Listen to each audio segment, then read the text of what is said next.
propuesta formativa que hacemos este año desde la Facultad de Económicas para los cursos de verano de Economía de la Universidad Católica de Valencia tiene que ver con los empresarios valencianos pasado, presente y futuro. A través de la misma lo único que queremos, o básicamente lo que queremos, es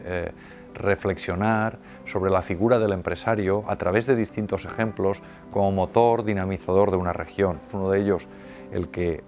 promovió precisamente la construcción del edificio que hoy en día aloja nuestra facultad, que es el Marqués de Campo, pero también de el Conde de Trenor o el Marqués de San Juan Bautista o don Ignacio Villalonga, así como 4 empresas actuales también de cierta repercusión, muchas de ellas familiares, como es el caso de Anecop, Daxa, Grefusa o Dulcesol, que representan desde nuestro punto de vista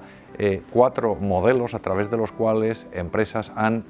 se han trasladado en procesos de creación de valor. Por otro lado, es cierto que este curso, además de por la propia Facultad de Económicas, viene promovido y patrocinado desde la Cátedra Betelgeuse, que es otra empresa familiar comprometida, en este caso junto a la Universidad Católica de Valencia, en el desarrollo de una economía sostenible al servicio de la persona y el bien común.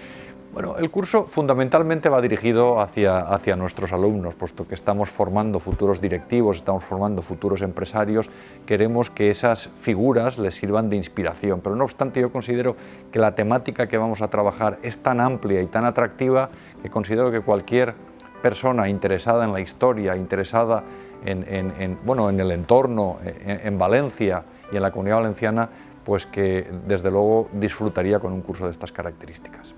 Los cursos de verano son un momento de reflexión, son un momento donde las aulas se convierten en un foro de reflexión. Realmente esto es así durante todo el año,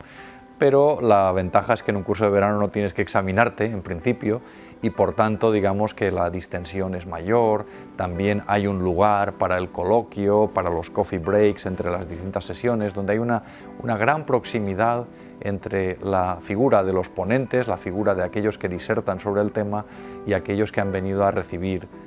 conocimiento. Por tanto, digamos que es el concepto de universidad trasladado a su máxima expresión.